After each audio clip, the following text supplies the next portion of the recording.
Welcome to Roxtalks, the podcast that helps network marketers grow their business on social media. I'm Roxanne Wilson. And I'm Taryn Soa, your social media sidekick. Excellent. And today we have a special guest, a very special guest. In fact, her name is Elena Hernandez. I won't let Taryn say that because Taryn can't say any names except for like Taryn. True story. Hi, Taryn. You are. Yeah. And Italia is pretty fantastic. She is a messaging guru. It was a couple months ago. We were looking for someone for us. And I got to give you credit, Taryn, you found Italia. Yeah, I hunted and she popped up and I'm like, I'm going to message this gal. And the rest is history. She's been working our messaging will be evolving soon as it's all finished. But what she's done already is fantastic. And actually yesterday she met with, it's there, but we just haven't unveiled it yet, I should say. But she just met with Social Stories members and we had an amazing, amazing session. In fact, she talked a little about messaging for network marketers, but then went even further and she evaluated their social media live right there. Yeah. I was like, it was so good.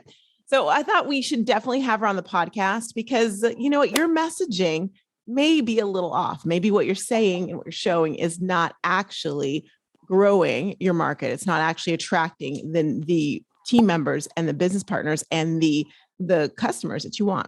So we thought we'd bring her on so you could delve into that a little bit. So we'll be right back.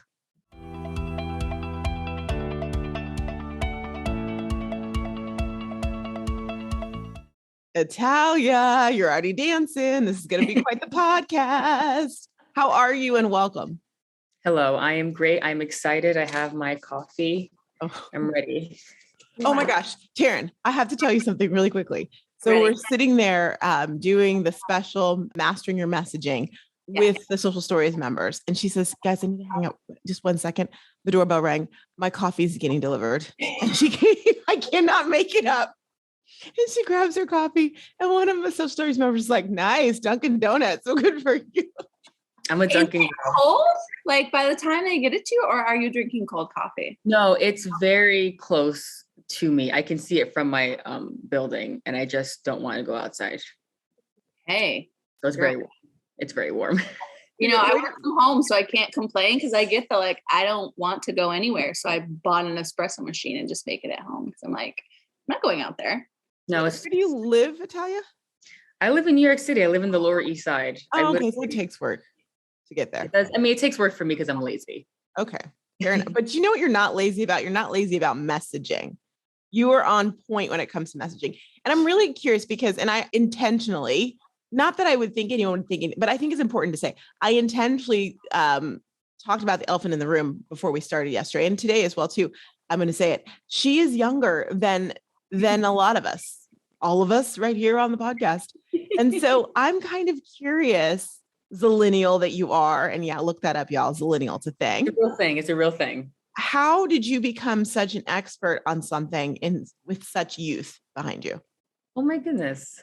I have never been asked this question before, so I'm actually really excited to answer this. Honestly, I've just always been really interested in it. So my story is that growing up, I was always really good at writing.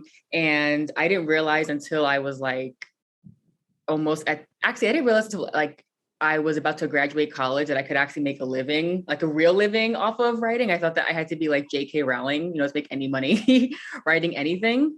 And then, it was kind of experimental. I started off writing Facebook ads, which I had never done before. Then I did email sequences. I did sales pages. And what I eventually discovered was that I love writing, but what I really like to do is all of the research behind the writing.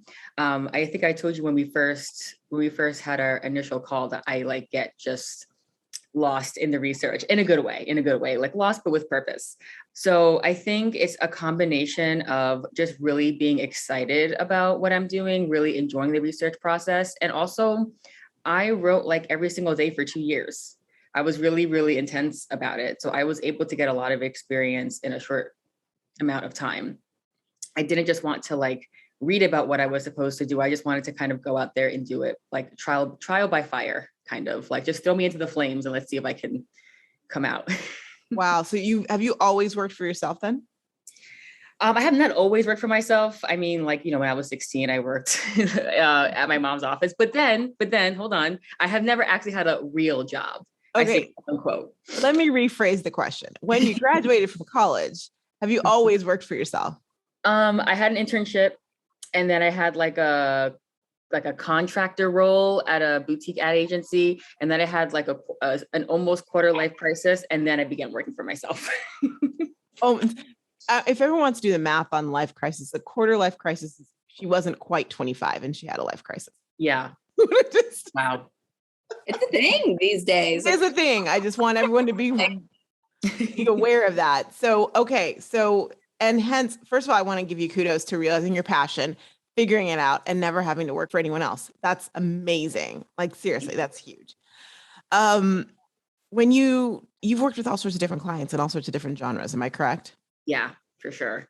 Especially because I was working as like a freelance copywriter for a lot of like different like online agencies, mostly Facebook ads agencies, and they have a ton of clients and like coaches, e-commerce, fitness, like religious base coaches, like everything.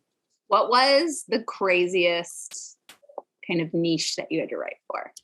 The religious coach. She was a pastor that had a coaching program that taught other pastors how to write their weekly like sermons.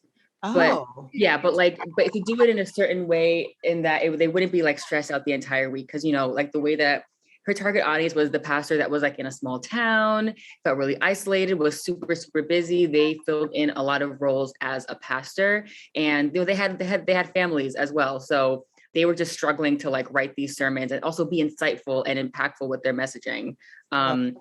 It was really interesting. Like to this day, I still remember. I think it's so fascinating. It's so crazy because it's like literally everything can be online these days. Like I just was working with a client earlier this week, and she told me she got a new Facebook ad client, and it's a covenant of nuns, and they want her to do her TikTok videos. I was like, please let me see all of these. How is that? That's amazing. I think everybody wants to see those. That's amazing. I'm getting little Sister Act vibes all of a sudden. Like that's what I'm seeing. I'm just saying.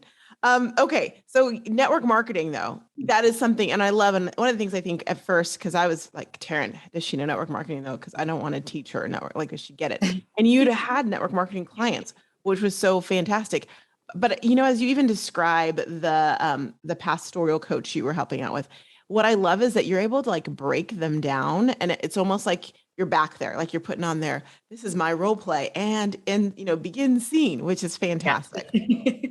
I want you to give it to us like down and dirty for network marketers. I'm not about sugarcoating anything because life is sugarcoated. So we just give tough love, as you know. This is great. So when you think about the network marketer, why do you think a network marketer is struggling so much with getting clients or getting team members when they're on social media? So I would say the number one struggle that I'm seeing is that they just don't differentiate themselves. They really, I think the good thing about network marketing is that it gives a lot of people the opportunity to get a taste of what it is to run a business. But I think a lot of them sort of fall short in seeing themselves as a legitimate business owner. If you want to make real business owner money, then you have to act like a real business owner. You can't just, take everything that's just given to you and it's the same thing that everybody else is getting, and then just post exactly what everyone else is posting and expect to stand out. It's not as simple as, okay, I'm getting a business in a box. You're getting like a starter kit maybe, but then you really have to go and like really level it up. And I really think that is the issue. A lot of people, they think of it as like an easy way to get started, but then they don't put in the work that they really need to in order to differentiate and to really make that into a business that can support their lifestyle. So it becomes spam because people see the same thing over and over again on everyone's social media. Exactly. Yeah. And then, a lot of the marketing tactics that are being taught or passed down are ineffective. Maybe they worked 10 or 15 years ago, but they don't work now. People are savvy now. People get it now, right? So if you slide into their DMs without building any type of rapport, they're not interested in what you have to say. I mean, I get DMs like that all the time. I don't even open them. Even like the regular, not as educated consumer is still smart enough to see kind of where you're going with it, right? So instead of, again, just taking what you're being handed down, you really have to make the effort to do your own research, to invest in yourself, to put in the work, to really find out what is going to work for you specifically in your business and what's going to help you achieve your goals as a network marketer. You know, that's so profound. And I love what you said about like what worked 10 years ago when you were in diapers doesn't work anymore. And I think what's interesting about that is that I can think of so many network marketers that I know that have been in the business. And now looking back, it's probably been 10 years since they've been in it, but they're still doing the same thing or clenching to that. So when they hear another strategy, they try it for a little bit, but they're like, but I really just want to spam. I really just want to talk about my business all the time. Like, in a way that's just so like, okay, she's going to talk about her business again. Here it is. And I think I understand it's like a blanket. Like, are you familiar with the cartoon called Charlie Brown? Okay. Yes. I've never seen it, but that was my choice, but I know what it is. Okay. So Linus was his friend? It was his friend, right? Linus was the friend. Well, Charlie Brown was. His sister was, what was that? I said Charlie Brown was the main character. So I guess Linus was his friend. His dog was Snoopy. Yes, I know Snoopy. And then he had his sister was Lucy, who always moved the ball. With the blue dress? Yeah, the girl with the blue dress was. That was his sister? Lucy was his sister, yeah. She had like a crush on him. No, she had a crush on the piano player. She had a crush on the piano player. Yes. Remember? Yeah, that's the Wikipedia. The researcher's like, let me research this. Let me just figure this out for you. Come on now. I'm giving you like word here. As you Wikipedia it, my point is Linus always had wasn't he the one with the blanket? Yes. Okay. Mm-hmm. And it was his blanket. He wouldn't let go of his blanket. I feel like the old ways, this is going somewhere. Everyone is listening. I feel like the old ways is that crutch, that blanket. And so for a second, like, okay, I'm going to put the blanket down. I'm going to let my mom wash it. Mm-hmm. I'll let it go. And it's like, no, I need my blanket. Yeah. And they go just crazy that way. That was my. Your insight. Well, I would agree. I would say the old marketing methods, the ones that are, I wouldn't even say that they're easier. It's just that you're more comfortable with them. You're more familiar with them. You've been doing it for so long, or it was the first thing that you did. So it was the first thing that you became accustomed to, right? So yeah, that could totally turn into a security blanket for you. I've gone through something similar where I was so used to like getting my own leads and then like delegating that to somebody else was like really hard for me. I had to let it go. And I mean, I let it go. Now it's great. Now it's amazing, but it was hard. It takes, you have to push yourself, but that's just part of not only business, I think, but honestly, that's just part of life. Mm-hmm. You're a wise sage beyond your years. So how does someone who's like, okay, I'm picking up what you're putting down, Italia. I realize that I got to step up my messaging. Mm-hmm. What would be the first step you would give someone to figuring that out? So normally when I work with my clients, actually, you guys know this because on our sales call, I just immediately jumped into the role playing. So I would suggest role playing. Obviously, if you cannot, immediately start working with a copywriter, then you can actually just role play with yourself and you can ask yourself a bunch of questions. So what I would do is I would start with, you can put yourself in the shoes of your target audience. And you can ask yourself questions, and those questions should be related either to pain points or desires, or even just like demographics, and answer those questions as your target audience. This is, I would say, easier to do with somebody else, but I can provide a list of questions if anyone is interested. So just questions, again, like, when they wake up in the morning, what's the first thing that they're thinking about? When they're brushing their teeth, what are they thinking about? What kind of toothbrush do they use? What kind of toothpaste do they use? When they're looking at their reflection in the mirror, what are they thinking about? How do they see themselves? How do they pick out what outfit to wear? When they're going to work, like, how do they go to work? Do they walk? Do they drive? Do they take the train? As they're going to work, are they listening to anything? Are they talking to anyone?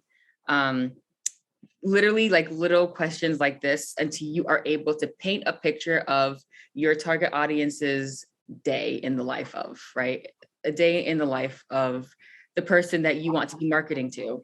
You can do this to figure out where are they right now from an objective point of view, like, again, like just demographically, how old are they? What do they look like? What do they do? Are they married? What's their education? Where do they live? And then you can also do the same thing with their pain points. What are they struggling with? What are they, when they're falling asleep, when they're trying to fall asleep at night and they're just staring up at the ceiling, counting the tiles on the ceiling. What are they thinking about? Why are they awake when they're looking at their phone and it's like 2 a.m.? Like, what are they Googling? Like, what are they trying to figure out? And then what do they fantasize about when they have that moment in their day where they have a little bit of downtime? What are they thinking about? Are they like, oh, if I could only do this or this? Okay, like, I'm going to stop you because you're giving it all the goods. And I want people, if they want that, to like, send you a note and let you know. So, but this is so good. And I think the difference, and I think everyone's in a different spot. Like if you are starting your network marketing business and your goal is to make $600 a month, you're probably not going to hire Italia to do this. I'm just going to say, like, it probably is not going to it's not going to make much sense to do that. But if you're someone who's like, I want a big team, I want to crush this, I want to show that I'm a leader, then you might want to talk to Italia. And this is not like a sales pitch. I'm just letting you guys know this. But here's the other thing I'm thinking. I love the idea that you had all those questions. I think they're very good. But I also know that most network marketers would be like, well, she drives and she rides. It's a little bit of both. She has children and she doesn't have children. And so I think it's probably best to do this with buddy up with someone and do it together and hold yourselves accountable to the answers can't be all of the above. It's not everyone with skin. It has to be somebody specific. But I guess to tell you, my question for you is, why does it have to be specific? Why does it matter that we answer these questions with specificity? So it's just what you said. Your target audience is not anybody with skin or anybody with hair or anybody with like kids or not kids. Like, if you talk to everyone, you're really talking to no one. And that's the issue when people with their marketing, when they cast such a wide net, you're going to get a lot of trash, to be honest. And I don't mean people are trash, but I mean, if you're looking for fish, you're going to get some trash in there. Maybe a shark, maybe a dolphin, maybe a dead sea turtle. You don't want all that stuff. You just want a specific type of fish, right? So that's why you have to be really, really, really specific. You want your messaging to attract the people that you want to work with and repel the people that you do not want to work with. Ooh, say that again. That'll preach on a Sunday. Say it again. Okay. You want your messaging to attract the people that you do want to work with and repel the people that you do not want to work with. Not everybody is your target audience. Okay. If somebody doesn't want to work with you, that's okay. That's good. It's good. That is a different mindset, I think. Don't you think, Taryn? I do think. Because I think that there's this scarcity mindset that's like, oh my gosh, but I have to get if I don't have everyone, it's not going to work. At the same time, I know that you listening to this podcast right now have some team member that you're like, oh my gosh, if I had my druthers, she wouldn't be on my team. And you also have that, oh my goodness, if I had to choose my ideal client, it would have been that person. But when we're thinking we've got to take everyone, like scarcity, that we just take anybody out there. When Taryn decided to take me on as a client, she had choices. She said no to other people. Did. And because of that, I mean, I think about you, I'm just giving you Taryn as an example. You'll sit there and go, my day's great, not because I'm with Roxy. I mean, partially, but also because you get to choose your clients and who you work with. Yes. And I know for me, in the beginning, you don't know what that looks like. So how, Italia, do you find who your target audience is? Can you go somewhere to research? Do you maybe reach out literally to one of your past customers and pick their brain? I remember when I first started my business, I sat down and I went through the whole workshop of choosing my ideal customer. And I kind of just described to myself the whole time because I'm like, I don't actually know who I'm selling this to. I don't know. And I didn't even know where to look. So it's definitely a process. If you have had past clients, then I would look at that first. Who did you love working with? Who were you I am never working with someone like this ever again? And who are the people who were okay because there's always going to be people who are like just okay, right? But really focus on the people that you really enjoyed working with, that you got really good results for, and think about where were they, where did they start when we first began working together? What did we do together? And then what was the end result? And how did you feel throughout that process? Were you excited about it? I mean, you probably were if you got some good results, right? Because that's always very exciting and fun. So that's what I would think about if you have past clients. And then if you don't have past clients, you could do what I did, which is that I did a little bit of everything. And I would assess how I felt about doing it, right? So like, I know now that I hate writing blogs. You could pay me $1 million per word and I still wouldn't do it. That's how much I hate it. I cannot stand it. But I love writing sales pages. I love writing emails and I love writing ads. It took me a while to reach that point. Websites are so-so. I can do them. Sometimes they're fun. Sometimes they're right? But I only figured this out because I did a little bit of everything. And then I stopped and I assessed how I felt. And be honest with yourself. If you don't, it may be because you think that you are going to like something and then you do it and you find out that you don't like it as much as you thought you did. It's okay that's going to happen. Happened to me. So that's what I would suggest. If you have clients, look back on previous client experiences. And if you don't, do a little bit of everything and see how you feel about it. I think that's important because if you go through this exercise and you just started, like you said, or you just for the first time you thought about it and decided, okay, my clients, I'm not talking to everyone with skin, then it's a matter of allowing yourself to make some serious decisions and answer these questions and saying, I'm going to try this. Maybe this is going to be my target market, my target audience for 90 days. And I'm going to go all into that and see how it feels and allow myself to then do you like that, Taryn? That's her word of the year. And then allow myself to tweak that as it goes, in 90 days. If I didn't like it, if I didn't feel like that's what it needed to be, then change it again. So yes, you're allowed to change your mind. It's okay to change your mind. Yeah. But like so on social media, do you like pretend like you're talking to her directly? So wait, so you mean like when you're experimenting with different audiences? Yeah. Like when you're finally like, you decided like, this is your target customer and this is who you're talking to. Like, do you kind of position your messaging directly to her? Oh, for sure. Absolutely. So again, this goes back to what I just said before. You want to make sure that your messaging is attracting the people that you want to work with and repelling people that you don't. So, let's say you're talking about, let's say that your target audience is teachers, right? There are very specific things that teachers experience that can be an experience that not a lot of other people can relate to. So if someone is reading your content and they're like, okay, this doesn't sound like me, I don't relate to this, then that's great. That means that they're not your person. But then a teacher will read your content and be like, oh my God, this person like is me. Is she a teacher also? Like, is she going through it? Like, are we both going through it together? And you want that. You want someone to read your copy and be like, oh my God, like she's like in my brain. Like she knows exactly what I'm going through. So yeah, your messaging should focus really specifically on, again, pain points, desires, all those questions I was listing off earlier. Use those to inform your copy and, let it be as specific and insightful as you possibly can. So what's interesting about what you said is I think that what we do is, and I've gone through taken members through a target market boot camp before, and they're like, okay, I know my person, but I'm not sure that I always hit home or if they always continue to talk to that person in every aspect, as in all of your social media should be talking to that person, but also taking that one further and realizing that when you do DM someone, it should be in the same voice.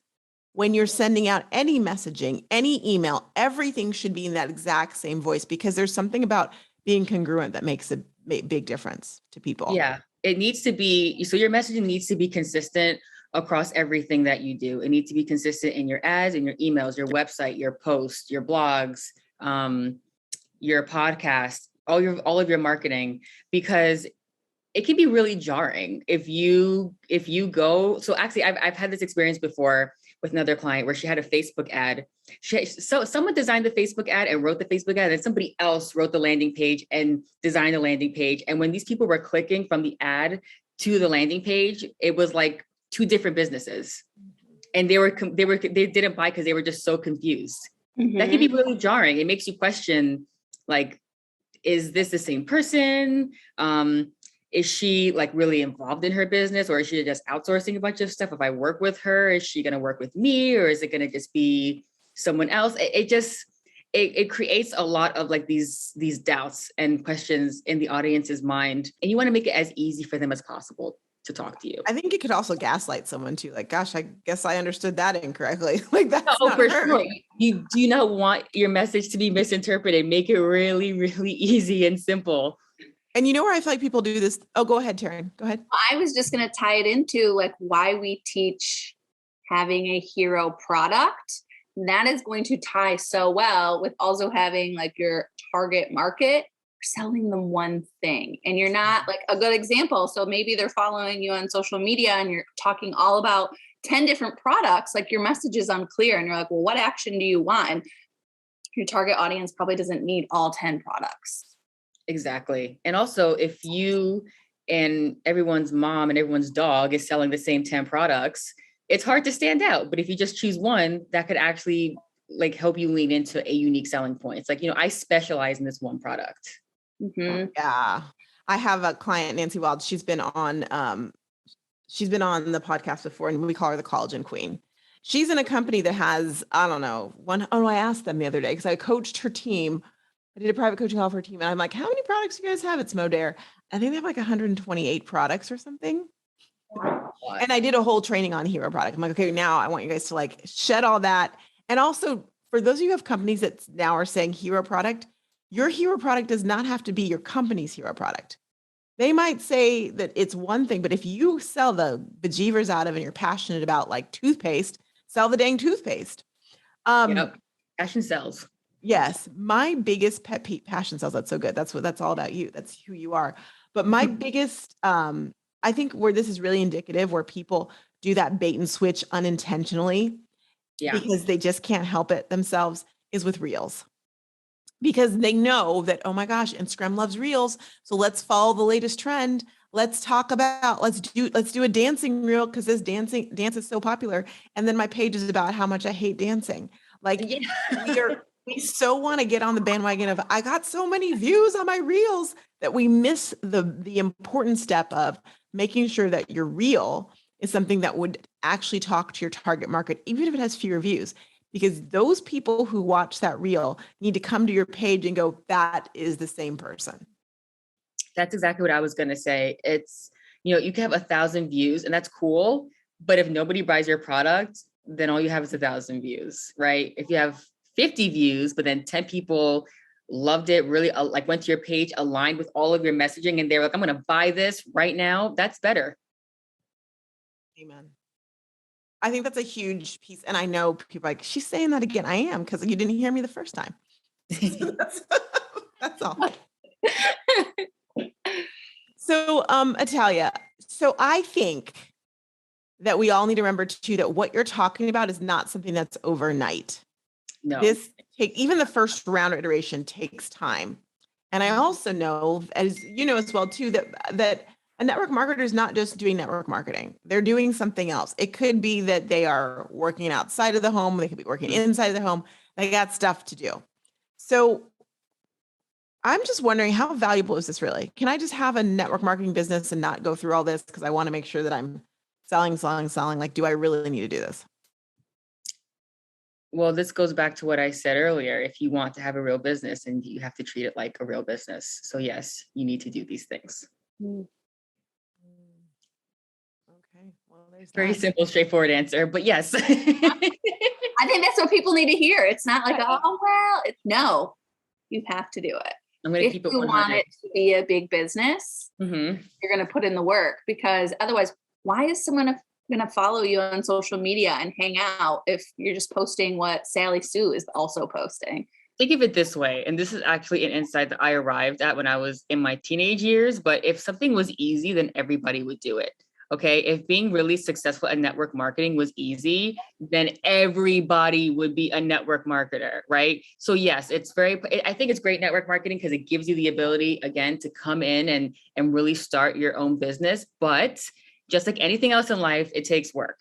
It's not like, okay, you just like sign up and bam, you're making $10,000 a month or $600 a month or whatever. You have to put some real time and effort into it. You have to really invest yourself. into this. I love this so much. I think we've soaked up all of the knowledge we can get from you in one podcast, but that is okay. Dun. I mean, so of course, Social Stories members, you already got a taste of Italia, and those of you who are listening to, I'm sure we'll try and bring her back again if we can bribe her to do that. But for everyone, she is coming to as Taryn just. Oh wait. Wait. No.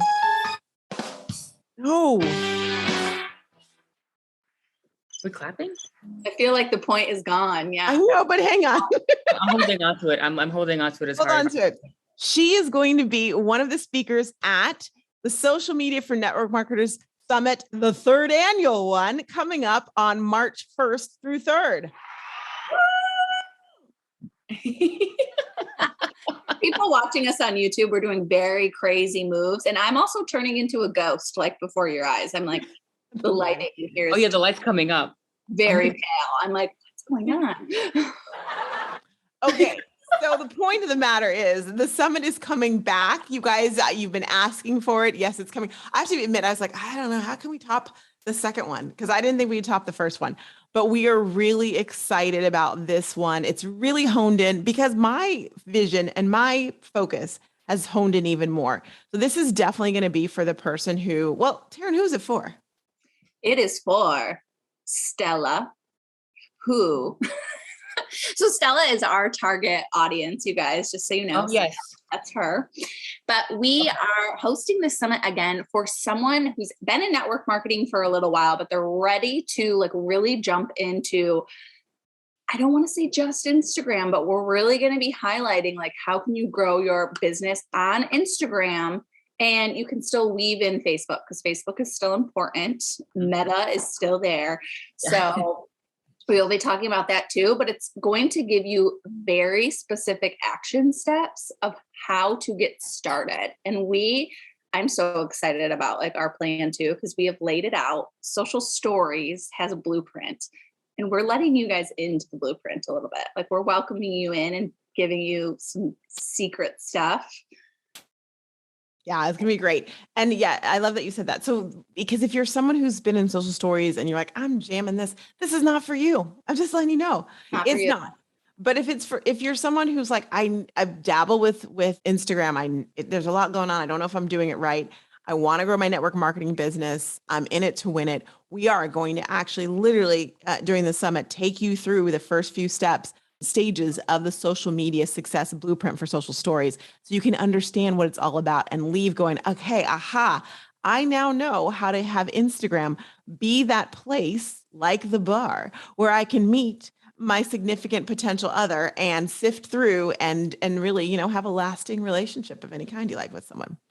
And you want to know what the best part is out of all of this? It's free. Oh yeah, it is. I thought you were going to say Italia was going to be there, but okay. Yes. I mean, that's the second best part. And I'll be there and Roxanne will be there. It's going to be fantastic. And we have some new surprises and things. So anyhow, that is coming up. If you go to the podcast page, which happens to be Roxtalks podcast, you'll see information about that, honestly, because I can't remember the name, the website. It's long. I can't remember it. So just go there.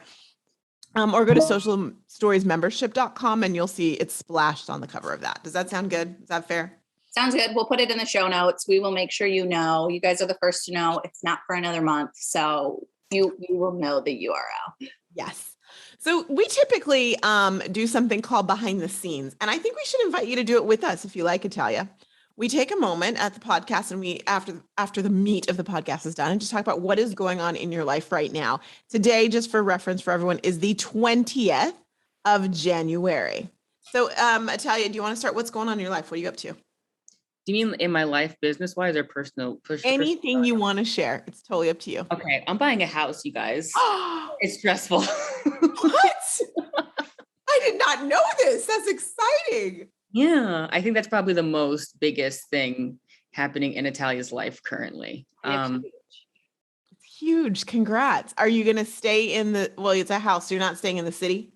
No, we're going, I never thought I would say this. So I was born and raised in Brooklyn, you guys. Okay. And I want to like die. I'm going to be buried in New York City, but we're moving to New Jersey and I'm actually really excited about it.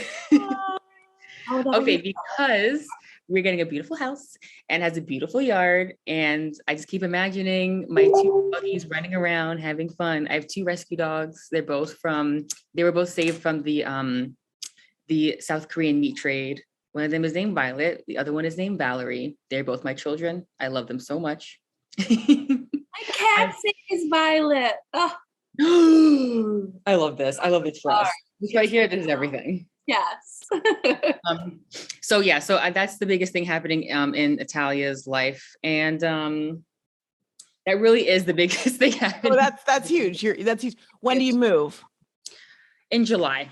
Okay, so you're doing all the stuff, but you've already found the house. It's all about the closing. Oh yeah. Yeah, we're in the process. We are in the process. It is stressful. Yeah, but it's going to be so worth it. So Jersey is the place where you can't pump your own gas. Isn't that right? I think that's correct. And I love that because I don't like pumping my own gas. I don't either. I hate pumping my own gas. So I love that. Hang on. My family is trying to bug me. No, you cannot. Love you, fam. Not new. Podcasting fam. So I love that. Well, congratulations. That's so great. Thank you. Hey, Taryn, why you go next? You have to get ready because when you're going through this, you need like the blood of your firstborn child. So I'm just gonna let you know you should probably get that prepared. I've already given them everything I have. Good. Good. You think, but there's something else. You're gonna ask for something. I was gonna be like, really? You want that? Okay, here it is. Yeah. Taryn, you go next. What's going on with you? Yeah. So keeping it on the home theme, we have been redoing our upstairs house. Like literally everything has been getting redone. Last week on the podcast, I lied to you guys and told you our bathroom is getting painted white and it's actually green and I love it. It looks beautiful. I love that. It's like so spa-like in there. I'm feeling it. But this week we are getting the final, I think, project for right now. We're updating all the trim on like the doors. So I feel so short in my home because they are so tall and like luxurious. And I'm loving it. So that's kind of what's up on our front. And my husband's going to be going back to work soon. So I'm going to be like solo momming some days. So I just might need some prayers. Some vibes. Some strong vibes. Wait, can I ask how tall you are? Now I'm curious. I'm 5'5". I'm also 5'5". Roxanne, how tall are you? How tall do I look in your mind? Well, you have a very strong presence. In my head, you're like 6'10". I know. That's what I tell everyone. That's so true. Everyone thinks I'm taller than I am. And I've always said that's because I have a big personality. Like that's just my answer. So thank you for like affirming me with that. I appreciate that. I'm 5'3" and some change. Oh my God, you're shorter than me. I know. Isn't that great? I can never be a Rockette because you have to be 5'9". Oh yeah. And I'm considered petite. We're all out. Yeah. I when I was in my radio days, we had the Rockettes came into town. We interviewed them and we took pictures next to them. And I was like, gosh, this is a way to feel like really not the best about yourself, but it's okay. Yeah.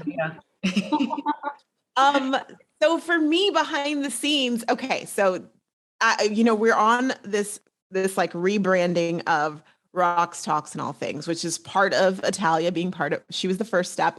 And the second step is really the photo shoot, which I think I've told you guys is coming soon, February 1st. When you're listening to it, it already happened, and I'm sure there'll be something on social, but now it hasn't happened yet. And so this weekend is like last weekend was the only time. And when I'm telling you, I don't like the word busy. I don't use it, but my life is very epically full. And so it was the only time that I could go. And I'm going to tell you this whole story to go to, Nordstrom because we were trying to decide different things. And our photographer's like, you need Rent the Runway. I'm like, I've never done it before. And I haven't tried on clothes for a while. And that could go epically wrong. We're not going to let that happen. So I have a personal shopper at Nordstrom who I've had for years. And I got her through my network marketing company had this, when I was doing network marketing, had this, like, I earned this $1,000 shopping spree. And so she was the person they put me with. And then I've been with her ever since. And I've sent Scott to her, Rochelle, when she comes into town, because Phoenix has horrible Nordstroms. And we have like I have 3 within, 4 miles of me. And so, I'm a big deal. So just kidding. So anyway, I texted her well before and said, are you going to be there? And she's like, I have PT. Yeah. Anyhow, she told me she'd be there on Sunday. We set up an appointment. My girlfriends from the gym, because we don't see each other as much anymore. I'm like, do you want to come with me? They're like, yes, project. They're all excited. Okay. So it is Saturday night. And she texts me and she says, yeah, I'm not feeling well. I won't be in tomorrow. Is there any other time you can do it? And I said, well, I can't. Because I can't do it during the week because with all my schedules, like I'm not done till 7 and she's off at 7. So I'm like, can you start sending me some pictures? She's like, no, you need to try it. I'm like, well, I just want to get like a look. I want to get a feel. And so this conversation continues till the next morning. And I am saying to her, I hope you feel better and whatnot. Anyhow, I said, well, I might have to go in on my own, like on Monday or something, because I had Monday off. That's the only time I can like take a look. I'm going out of town to see my family this weekend.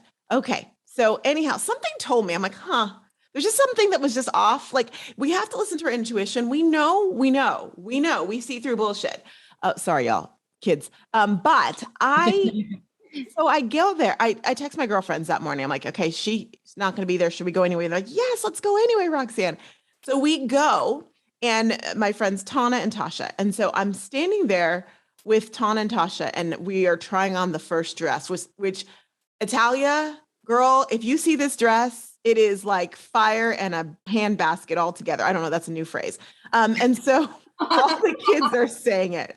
So I'm sitting here in the dressing room, and I'm in the dressing room that is the same dressing room that I'm always usually in. It's nice and big. And when we walk in there first, this woman comes up and says, oh, is anyone helping you? And I'm like, no, because I feel kind of bad because I'm like, I'm not going to buy. I told myself I'm not going to buy anything right now. I'm just going to try some things on, and then I'm going to touch base with my girl. I almost said her name. Anyhow, I'm in the dress, and I'm in the dress standing there next to the mirror. And all of a sudden, she walks by. The one who's sick. I knew that this was going to happen. Right, oh my goodness. Walks right by. Here, I'm going to show you that dress. Tell me that's not fire. Ooh. Yeah. Okay. So she walks by and she's like, oh, hi, Roxanne. I'm like, I say her name. She's like, oh, yeah. And I go, wait, immediately I'm like, you're not working today. She's like, oh yeah. I was feeling better this morning. And so I had to come to work. I was texting with her at 8 something. Oh no. Give me a freaking break. So she walks by because she's helping someone else. And I'm like in shock, and I don't want to be rude either. Right. So I'm like, and my friends are like, who's that? I'm like, that's my personal shopper. Yeah. And they're like, wait, the one who said she was sick. And I'm like, shh. So she walks back. I'm still standing there being a girly girl in the dress going, I love it. I feel so good. And she goes, yeah, she said, so then she goes into, so have you found something you like? And I go, I'm working on it. And then she leaves, and she never comes back in that dressing room. We're in there for another like 30 minutes trying on things. She didn't, her ass, sorry, I said that, didn't come back into that dressing room at all. I would be mortified if I were her. She should be, but she's not texted me to apologize or anything. Wow. Literally 1 star. I would give 0 stars if I could. So rude. I am hella not impressed. Yeah. Unimpressed. Off like lifetime person. Like she's your girl. She's been my girl for like years. I mean, I would be so like offended and heartbroken and like frustrated, like in all the negative emotions. I was feeling that. I walked back in the dressing room, and I could hear my girlfriends outside, like going, oh my God. And I'm like, you have a choice. You have a choice all of the time. You can decide to let something get you down and ruin your experience, or you can say no. And I thought to myself, you know what? You're here in a pretty party dress. You've got your great girlfriends that are out there. We're working through it. I'm like, no, she's not going to bring me down. Not going to happen. That's right. And maybe she felt that not today, Satan vibe. And that's why she went back into the dressing room. She never saw her again. And then you better believe the girl who did open the dressing room. I'm like, you are helping me. And I said, you're going to get this commission, right? She's like, oh yeah, thanks. And I'm like, great. Get that commish. Big deal. Big mistake. Huge mistake. I felt like this is my pretty woman moment. But you did get your outfits. Oh my gosh, I got my outfits. I'm very excited. And it's going to be epically wunderbar. We have the locations. Thank you, Taryn. I have my Scott's coming with me with Baylor. So Baylor will be my dog will be there. So that was important. Yeah. Like she needed to be there. She needs to be in the brand photos. she's she's the brand. I mean, let's be real. So I also need to see images of these pets that you two have. It's very critical. I will send an email in our exclamation point email chain. Yes, in that one. Keep talking. I'll be back. Are you getting a dog? Oh yeah, I'll get her. Keep talking. No, I'm looking because I'm like, I see a cat tail. Both of my dogs are right there. Like, but they're too big to carry. I probably would just have to move Mike. Just bring us on the tour. I have 2 dogs and 2 cats. So I'm only down here with the cats right now. Get my babies. Okay. Oh my goodness. This is exclusive content. If you're a podcast listener, head over to our YouTube channel. Oh my gosh. Is there 2? I only see 1. Yeah. So this is Violet. Hi, Boo. You look sketchies. What happened? How are they going to edit this? Guys, I'm sorry. No, this is exclusive content. I'm literally on my. Oh my gosh, what's happening? Yeah, we're supposed to keep talking about something important. Yeah. I leave you for 1 second. Okay. Yeah, if you want to see this, you're gonna have to come to the podcast page or on the YouTube to see the dogs. Okay, you show yours and I'll show mine. Okay, so I was just showing the world my Boo. This is Violet. The best yawn just happened, y'all. And you can see the city. So if you want to see little New York City, yeah, I wouldn't go down to Dunkin' Donuts either if I was that high up. And this weather is like not cute. And then this is, hi, Valerie. This is Valerie. Hi, Boo. Say hi. Say hi. Hi. She's a little bit shy. She's like, Not her. hey. Okay. Hi, Mama. Are you following me? This is Baylor. I I know. She takes your breath away. That's what she is. I love her so much. She's my best. She's a 2.84 pound Yorkie that is 6.5 years old. And she runs through this. And she wears socks for shirts. She does. If she has some custom ones, my sister found a pattern online and she made a custom one for her. A couple of custom ones for her. I love this. I love when dogs wear clothes. It's like, yes, because they're people too. I have so many photos to share with you guys right now. We have gone off the rails. Forgive us if you're still listening right now. I really, truly appreciate that. That's all I have to say. But we're going to wrap this up because this is what the point of the matter is. Messaging is great. Italia, how do we find you? And I'm going to just say, we'll make sure that this part shows up on the video a little sooner than this too, so people know how to find you. How do we find you? How do we get your great content? Okay, so you can find me on my website, italiaelenah.com. And I can, if I like type it out, we drop it somewhere so people can. We have them listen, we have Gerald who literally pop it up on the screen in this moment. Amazing. Well, that's my website. You can see all of my fantastic work. And you can also either contact me through the messaging form or book a call with me through my Calendly. I love it. Thank you so much. This has been really helpful. And it's been a lot of fun as well too. Yes. Thank you guys for watching and listening. If you're still listening at this point, I mean, you just need a little humor in your life and that's totally fine. We love you for that as well too. For people Don't too. Forget, what was that? We are people too. We are people too. And dogs. And dogs too. And dogs are more people. Cats are not people, but we will not go into that right now. So anyway, thanks so much for listening to Roxtalks. You're not ahead. You're not behind. You're exactly where you're supposed to be. And we'll see you next week. Bye. Bye.